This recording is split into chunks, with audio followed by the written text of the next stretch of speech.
Lelo panyaso voice box pene nkhani zimakhala nthawi zambiri zandale kuyendetsa bwino kwa dziko komanso utsogoleri wotsatira bwino malamulo kuno kwathu Malawi. Tafuna tibweretsereni audio ya mkulu wina amene akunena kuti Amalawi tisataye nthawi ndi kumakamba nkhani ya age limit bill. Chofunika kunali kungovomereza kuti ayi Amalawi akufuna Mutharika. Ndi ena anu ngati mufuna kuti ayimire ena achinyamata, tiyeni tingovomereza kuti ayi apita Mutharika akayime komanso atsogoleri achinyamata nawonso akayime. Ndi Amalawi okha akasankhe kuti pakati pa munthu wokalamba ndi munthu wachinyamata iwowo akufuna ndani. Kumene kotu kulankhula kwa mkulu ameneyu pano pa Nyasa voice box. Taswera bwanji akuluakulu pa grupu yathuyi, ndikufuna ndingoyankha zimene akulu awa amayankhula zokhuza nkhani ya age limit. Chiyambirira ndichonena kuti tisamayankhule zakusogolo zokha, tiziyang'ananso zakumbuyo. Were you there nthawi imene Dr. Hastings Kamuzu Banda ankayima teremu yake yomaliza 1994? Were you there? Kamuzu anali ndi zaka zingati?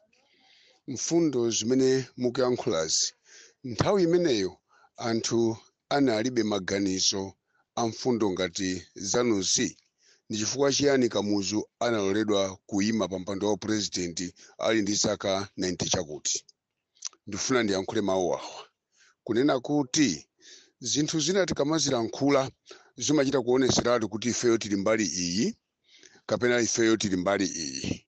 Mbali imene akulu inu muli aliyense atakugwiza anane kuti akuiona. Ndifuna ndinene pano kuti ine ndimasapota DPP, sinifuna kubisani. Ndine supporter wa DPP. Ndiye ndifuna ndiyankhule mawu kunena kuti Professor Arthur Peter Mutharika sanafune kuti ayime, koma ndi anthu Amalawi amene ananena kuti munthu uyu wachikulireyu ntchito za manja ake ife tinaziona, tufuna abwerereponso pa mpando kuti mavuto amene Amalawi akumana nawo angathese ndi iyeyu. Ndipo amene achinyamata amati ndife achinyamatawo zikuoneka kuti panopa zakanika. Timvesesane chimodzi.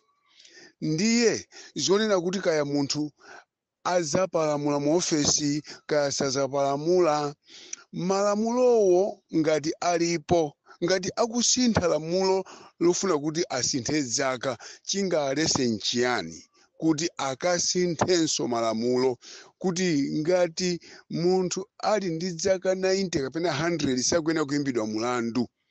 Malamulo amene asinthidwe kuti ayikidwe kuti azithanso kuyimbidwa mulandu. Chifukwa chiyani ndikuyankhula izi? Kuli ufulu wa anthu okalamba.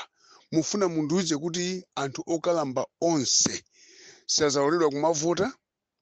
Mufuna kundiuza kuti ma MP, ma councillors amene ali adzaka zochulukirapo, mukundiuza kuti amenewa lamulo limene sili kuyenera kuwakhuza? Ayi ndithu. Ndikunena kuti ifeyo tonse amene tili pa Malawi pano, iniyo zaka zoona kuti age limit bill mwayiganiza lerolo, kumbuyo konseko chasi mwayiganiza. Tisiye wachikulire akayime, wachinyamata akayime. Ndi anthu azikasankha pakati pa wachinyamata ndi wachikulire. Zikakhala ndi Amalawi kusankha, anthu asapange mantha. There is a freedom of association. Wina aliyense atakapezeka pa gawo lina lililonse. Nde ineyo ndinakakonda kuti izi za age limit bills misabwerepo yayi. Amene akuzona kuti onda achinyamatawo azipanga zoti ndi achinyamata kuti anthu aziyakonda, anthu azikasankha. Sakupanga tujeni nekuti nga dictatorship, whether you like it or not, go and vote for APM. We are in a democracy. We are in democratic government whereby people's choice is a must. People's choice is a must. Now, panopa antu akuoneka kuti asankha Professor Arthur Peter Mutharika. And the ena wakunjenjemera. That's why they are bringing in age limit bill. Whether you like it or not, ni mantha kuwapangisa anthu enawa kuti ayikepo age limit bill.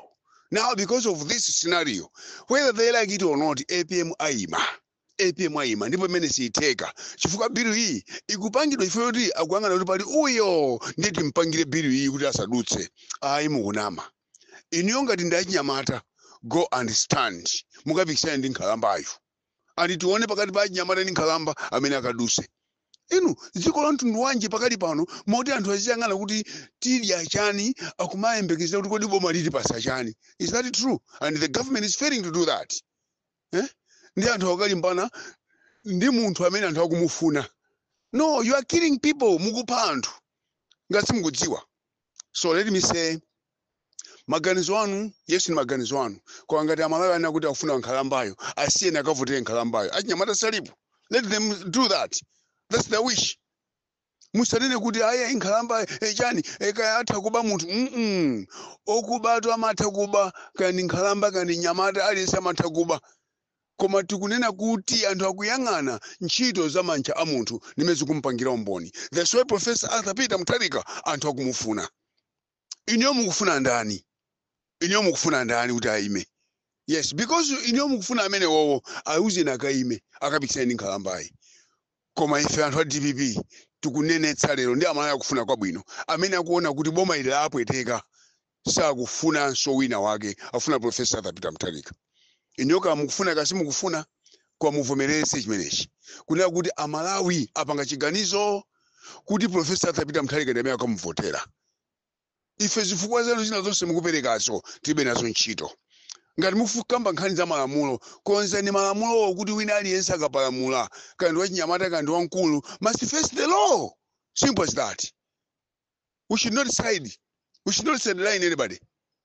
Wina aliyense wapalamula akapange face malamulo, so wapalamula. Malamulo asinthidwe okuza kuti uyu wachikuli akalowa pakazapalamula malamulo azagwire ntchito. Simple as that. Musabisalire ku malamulo. Tugwise ntchito malamulo omwewo. Sinalo ifanya 50+1. Lero banji 50+1 je ndimene sinatipweteke tinavoteratu anthu ona kuti athandiza chinyamata koma anthu sakugona ndi njala makomomu, anthu sakumali machimanga opanda fertilizer, anthu sakumagona ma filling station, anthu sakugula zinthu modula sugar pa 4,500 paketi chimanga thumba 100 yakuti 1,000. Just imagine ulamuliro wa chinyamata.